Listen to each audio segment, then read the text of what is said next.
So now we'll go back to our subway map of New York City, and hopefully you can see maybe some resemblance now. So our geniculate ganglion is somewhere around Grand Central Station. The branches that are going up into Queens are going to be going up into the orbit for the facial nerve, and the tongue will be down somewhere in Brooklyn.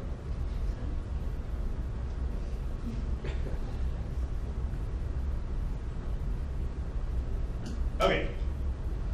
So now on to the easier parts. The stapedius muscle is one of the two tiny muscles that we find in the middle ear.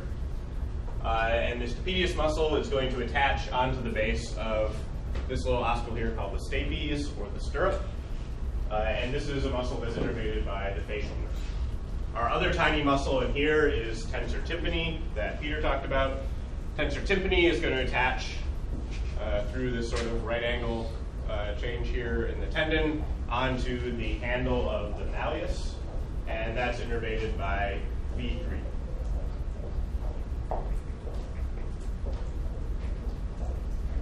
Okay, so these two muscles have relatively similar functions. They just attach to different parts of the middle ear. So the stapedius muscle is only reflexively activated. No one has voluntary control of their stapedius muscle.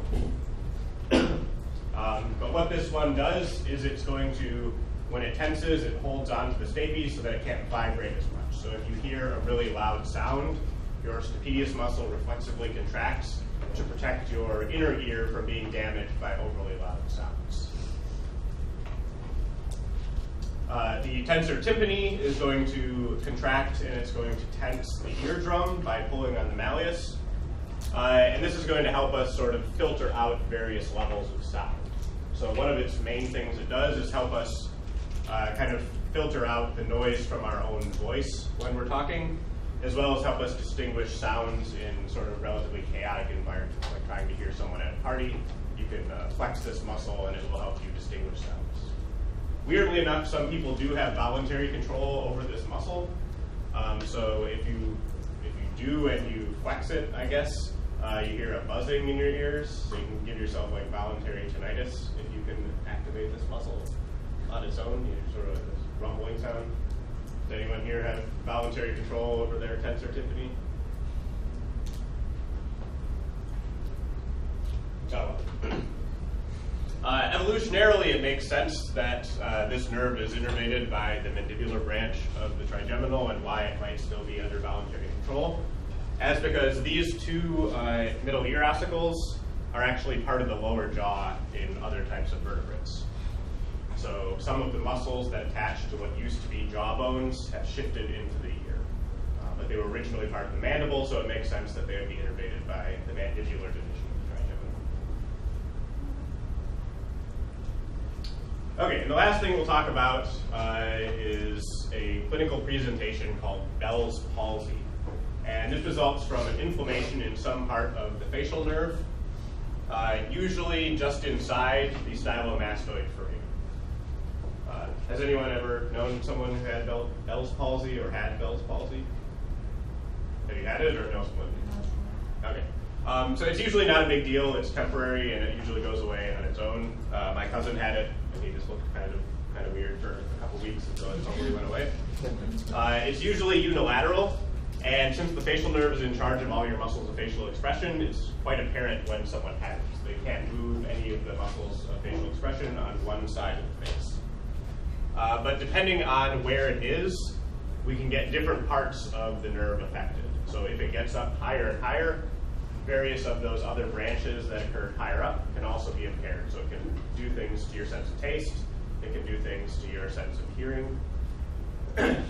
But the muscles of facial expression are what's impaired first, and this is what it would be the first thing you'd see in a clinical situation. So here is a gentleman who has Bell's palsy. You can notice that the two sides of his face look fairly different. But just looking at this, which side of the face would you guess has the palsy? His left or right side? Right, so we have sort of a mixture of whether it's his right or left. So it's kind of hard to tell just by looking at him. But here we've asked him to close his eyes, and this is the result. So it's going to be on his right side. And kind of a weird thing to notice is if we look back here. So his right side looks a lot less wrinkled than his left side does. So this is sort of the underlying idea of why people get Botox injected into their head. So Botox paralyzes muscles of facial expression, which remove wrinkles. So if those muscles aren't contracting, you don't get wrinkles. So Bell's palsy apparently reduces wrinkles as well. All right, so we have it on the right side here. So here are some of the symptoms, and we can go sort of jump back and forth and see each of these. So the creases in the forehead and the nasolabial groove are decreased. So if we look back here, this is our nasolabial groove, this one that runs from the lateral surface of the nose down to the corner of the mouth. And we can see that it's much more pronounced on the unimpaired side than on the impaired side. He's not really flexing his frontalis muscles here, so he doesn't have much of the creases in the forehead. The palpebral fissures are wider. So the palpebral fissures are the open space between your two eyelids. Obviously, they're wider there. But if we go back to here, we can see that our palpebral fissure on this side is much wider than on the unaffected side. So the eyelids are actually kind of hanging open here. So the palpebral parts of orbicularis oculi, when they're tensed, hold the eyelids up against the eye. And when we have palsy in those nerves, the eyelids kind of fall away from the eye. And we can see even structures on the inside of the eyelid here that are normally invisible in a normally functioning eyelid. Blinking is impossible. The tears that are constantly being secreted by your lacrimal gland will just pool up in the affected eye and eventually start running down the side of the face, because the blinking action of the eyelids actually pushes the tears across to drain normally through the nose. This guy doesn't show any drooling, but since you can't control your muscles around your mouth, a lot of times the corner of the mouth will be downturned and you'll be drooling. We won't be able to look at him for food accumulating in the cheek, but remember one of the actions of the buccinator muscle is to sort of keep the cheek taut so that food doesn't fall into the oral vestibule. And then if it moves farther and farther up the facial canal, we can start to impair our sense of taste. So we might get sort of a salty or metallic taste. And which part of the facial nerve would be affected if we're getting this? What named branch?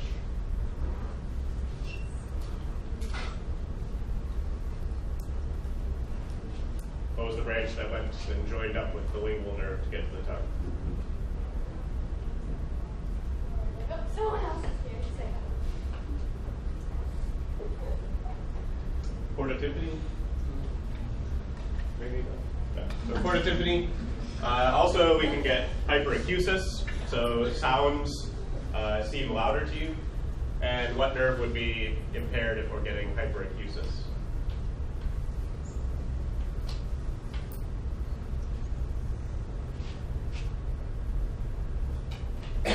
What muscle did we just talk about that dampens sound?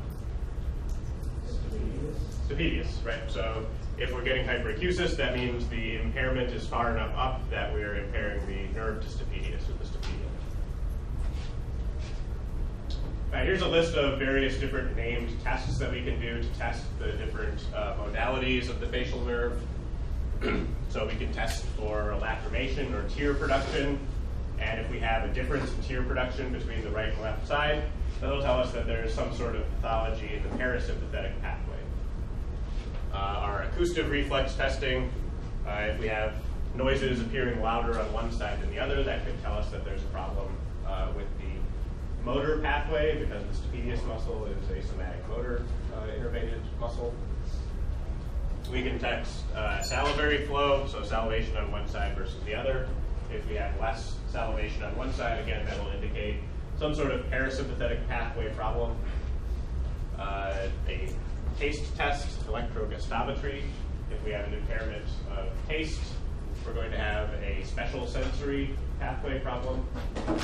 And our electrodiagnostic tests, this is basically checking for stimulation of the face from one side to the other, and this will tell us something about the somatic motor pathway. Okay, so that's it for the facial nerve. If you're all relieved. A little quick note about the lab today. So our lab for today is actually quite short, but we want to prepare our cadavers for removing the brain on Friday. So after you do today's lab, you're going to want to move on to the scalp part. And basically it's looking for a couple of features that you probably already found, and then cutting open the scalp and retracting it away and cleaning off the sides of the calvarium so that Danny can come in over the weekend, or no, the weekend, over tomorrow sometime, and cut off the tops of all of this. So just real quick, we haven't gotten to the scalp yet, but you're going to be cutting it away today, so we wanted to talk a little bit about what you're going to see there. So there's a large number of layers of tissue on the scalp. And luckily, those layers all have first letters that combined spell scalp. So our outermost layer is skin. Underneath that is a layer of thick connective tissue. Beneath that is the epicranial aponeurosis. Below that is loose connective tissue. And our last layer is periosteum, or pericranium. So pericranium is just a layer of connective tissue that's on the outside of the skull. All of the bones have some sort of periosteum on them, but in this case it's called pericranium. So these are our 5 different layers. You'll be cutting through all of these today. The pericranium will probably remain fixed on the bone, but the rest of them you'll be cutting, peeling them. Okay, so that's it, but don't get too excited yet. We're going to have a quick pop quiz.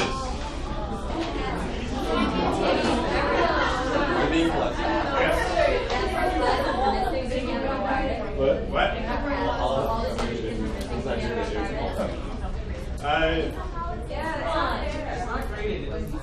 It's not graded. Oh, it's like not graded? You can just give it to us.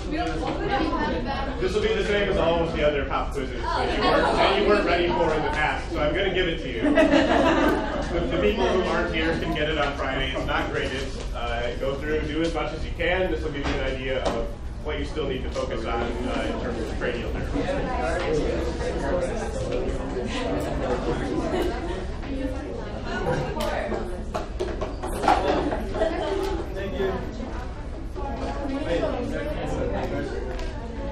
We can.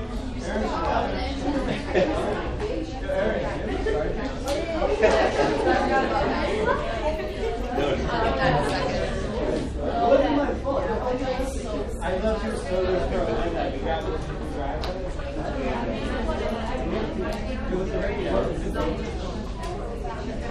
Oh, you can do it. So, I asked my cousin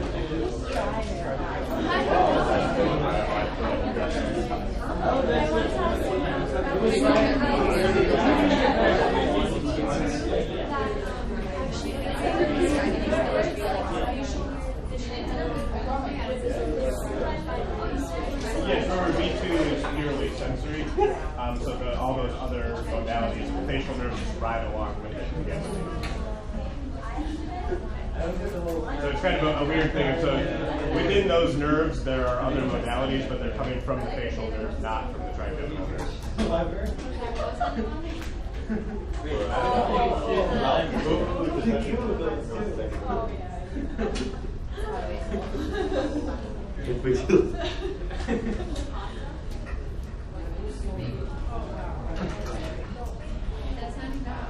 when you see a completely open grid, you know it's from.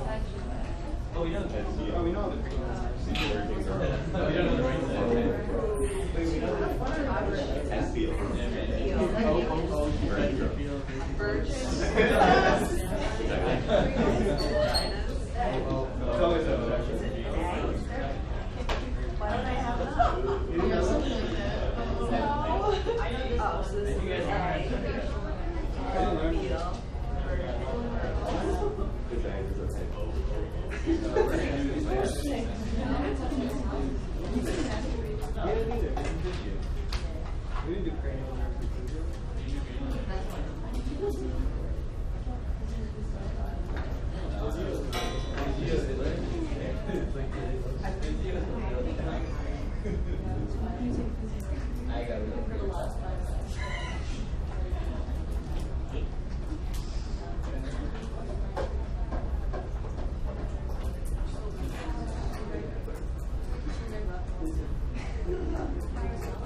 now you're smiling. Just in case you see that written on our test.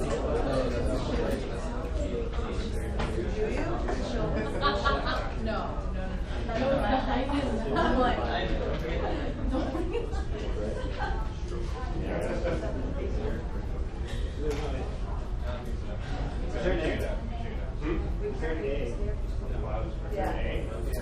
At the end. To touch and feel. No. No. That is for fact. I don't know. The alien is for fact. Yeah, there is. Let me see.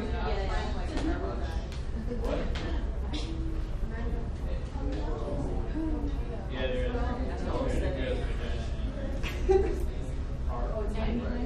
There's no A there. There's no, it's just touch and feel.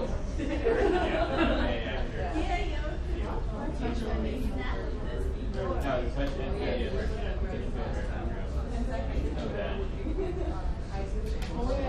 I know that's behind it, like, than me. Oh my God, it's just seven. But that's what I said last week, it doesn't